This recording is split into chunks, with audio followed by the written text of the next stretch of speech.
చిత్ర పరిశ్రమలో నటీమణులపై జరుగుతున్న లైంగిక వేధింపులపై పలువురు సీనియర్ హీరోలు నో కామెంట్ అంటూ మౌనం దాల్చడంపై సీనియర్ నటి రాధిక ఘాటుగా స్పందించారు. వారి మౌనం అంగీకారంతో సమానమని వ్యాఖ్యానించారు రాధిక. సోమవారం సాయంత్రం విలేకరులతో మాట్లాడుతూ చిత్ర పరిశ్రమలో కాస్టింగ్ కౌచ్ ఉన్న మాట నిజమే. నా కళ్ళ ఎదుట పలు సంఘటనలు జరిగాయి. వాటిని నేను అక్కడే ఎదిరించాను.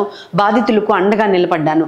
ఆ సమయంలో ఆమెకు నేను అండగా ఉన్నాను. సినిమాల్లో నటించే హీరోయిన్లతో పాటు జూనియర్ ఆర్టిస్టులకు భద్రత కల్పించాల్సిన బాధ్యత ఆయా చిత్ర నిర్మాతలు, ప్రొడక్షన్ యూనిట్ సభ్యులదే. ఒక సంఘటన జరిగితే బాధితురాలకి న్యాయం జరిగేందుకు కొన్నేళ్ల పాటు నిరీక్షించాల్సిన పరిస్థితి ఉంది.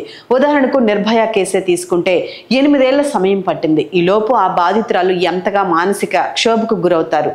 సమాజ సేవ కోసం ప్రజల తరపున పోరాటం చేసేందుకు రాజకీయ పార్టీలు స్థాపించాలని భావించే పెద్ద పెద్ద హీరోలు తమ తోటి మహిళా కళాకారులకు అండగా నిలవడం నేర్చుకోవాల్సి ఉంది అంటూ రాధిక ఘాటుగా స్పందించారు.